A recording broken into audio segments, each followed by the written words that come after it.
2.6, graphing absolute value functions. Before we start graphing these, let's talk about graphing lines. If we have y is equal to x, our b is 0. Our slope is 1. So we would count up 1 over 1. And we would get the following line.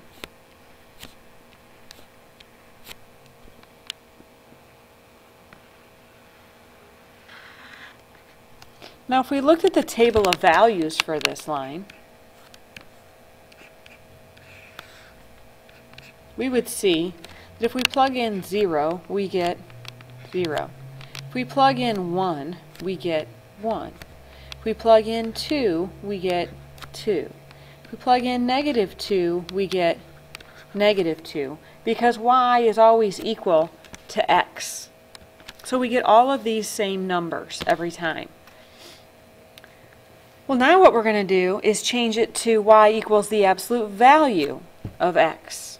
So if you think about it, when we put things in absolute value, that makes them all turn to positive numbers. So that means that every answer that we get over here in this y column needs to be a positive answer. So what would that do to this line? Well, if you look at these, when x is -1, it came out -1. But we're saying now it can't come out -1, it has to come out +1. So it's going to put it up here. If x is -2, it used to come out -2, but now it makes it positive, so it's going to come out +2. If x is -3, you get +3. So when you put those same numbers into this equation, they're all coming out positive every time. So what happens essentially is that line down there gets flipped, and so all of these points get moved up so that they become positive values instead of negative values. So our graph for y equals the absolute value of x is actually this v.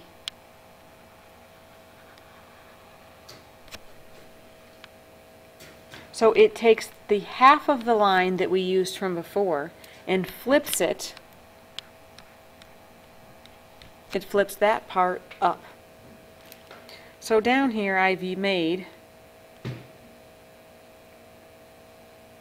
a line so I can use this red graph. So it's traced, I traced this blue graph. So I have down here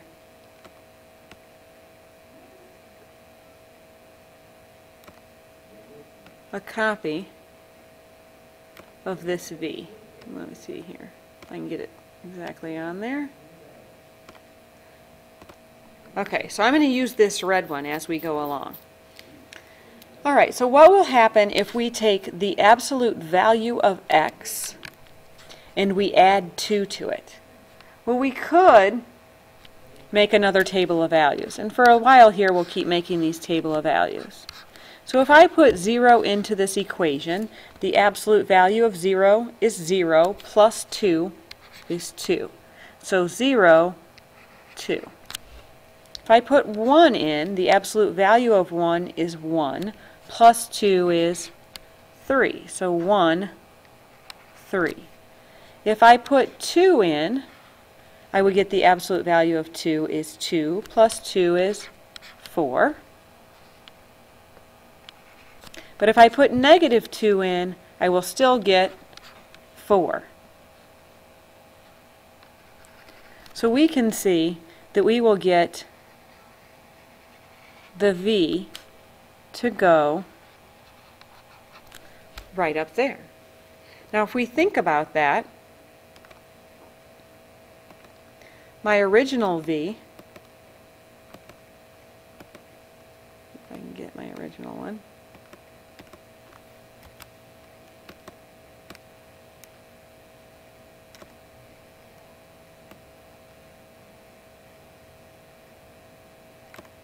is here. So I took the point from 0, 0, went to 0, 2. So this point moved up 2. 1, 1 went to 1, 3. So 1, 1 went up to 1, 3. So all of these points simply moved up 2. So if we wanted to do this quickly, we maybe would want to just know that we want to move the graph up 2 places. So if you know that, and then you look at this problem, that the absolute value of x is minus 2, what do you suppose will happen to the red graph? So if I pick this graph, and it's the original graph,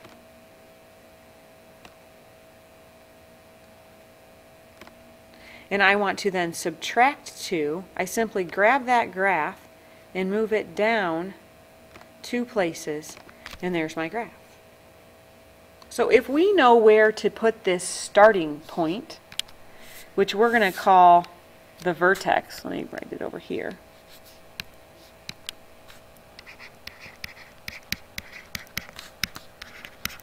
Then we should be able to graph these pretty quickly. Okay? What will happen if we move that 2 inside the absolute value signs? Well, if these are going to move us up and down, is there any guess as to what they'll do if they move us on the inside? Well, this one's actually going to move you to the left, and this one's going to move you to the right. Now, when we are talking about moving, we're talking about moving from 0, 0, and then everything else will fall into place. So if you look at this one, it doesn't move us up or down. So we're starting at 0, 0, and don't move up or down, but move left 2. So left 2. Now that's a little bit backwards, but remember I told you the other day that when we take things out of things, we kind of change our thought process. This is one of those times. So that's a plus 2, so we're still going to move it left 2. Now if we look, what number is in front of this x? The number 1. So our slope, sort of, is up 1 over 1. But we know we have to create a v because we know it's an absolute value and all of their graphs are v's.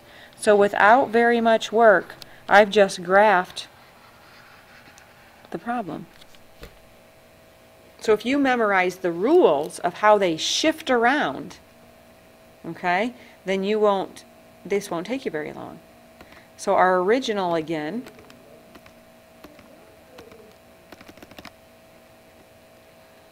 was here, and we simply moved left 2. So for this one, where would you start? That's what you want to think for each problem. Where would I start? Well, it doesn't have anything out here, so I won't move up or down.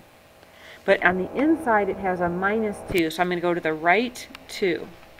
What's the slope? What's the number in front of the x? It's a 1, so it's up 1 over 1. And you know you need to make a v. So just count a few, and there's your v.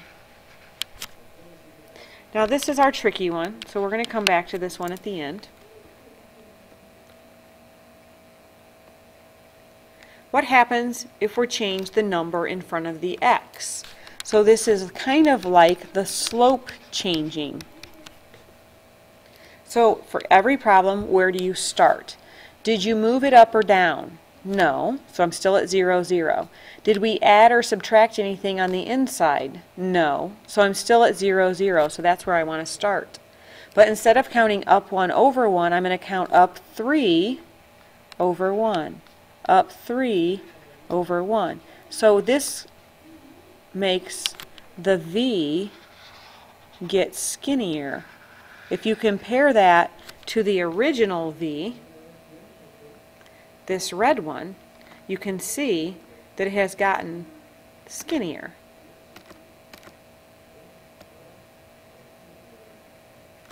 There's our original. So we squished it up. Now it doesn't make any difference if that 3 is on the inside or the outside. So this answer would be exactly the same as the previous problem.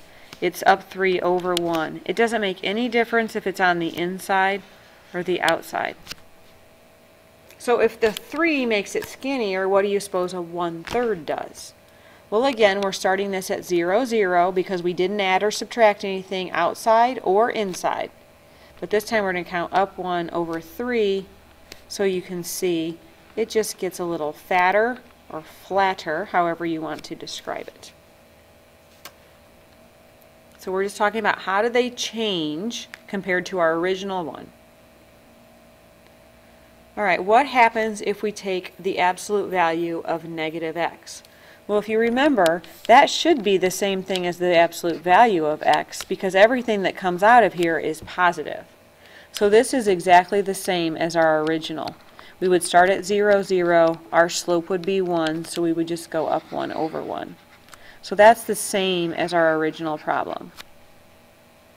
But what happens if they put the negative on the outside? That has some effect. If you remember, we had our table of values, and we said that everything over here was going to be positive. Well, if you get all those positive answers, and now put a negative in front of them all, doesn't it change them all to negative answers? So we made this V pop up here. We took this dotted line, remember, and popped it up so they all would be positives. Now I'm going to say I want all of them to be negatives. So it will actually turn this upside down. So that negative in the front turns the V upside down so that all the answers in the chart would be negative values. Okay? So here's one where we do all kinds of shifting. So where you start first is determined by these two numbers. So that's where we're going to start. So this would tell me to go up 2 and to the right 4.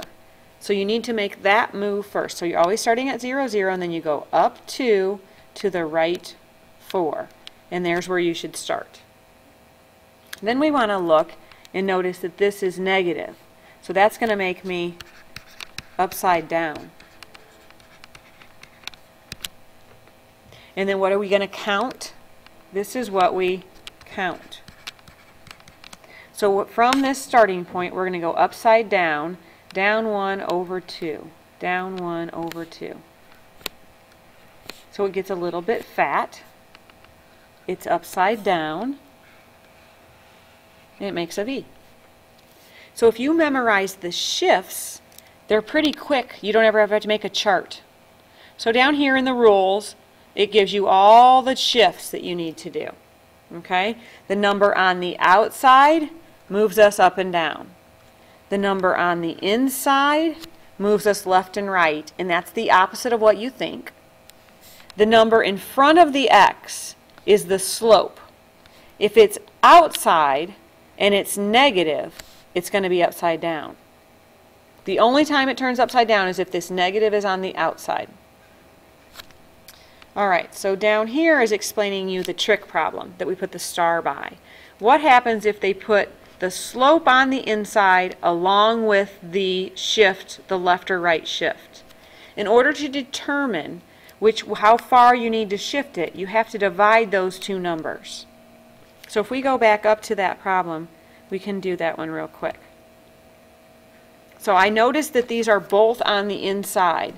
So in my head, I'm thinking 4 divided by 2 is positive 2.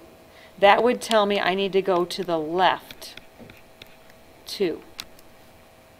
So go to the left 2. Now what slope is it? That 2 is still there, so it's right side up, up 2 over 1. So that's the tricky one. You don't see this one very often. But when you do, if they're both on the inside like that, you have to remember to divide. Now you really were doing that division over here, but every time you were dividing by 1, so we didn't really do that. So if you have trouble with that one, it's okay. Alright, you want to practice these on your note sheet, see if you can get them all correct, come back, check them with the video.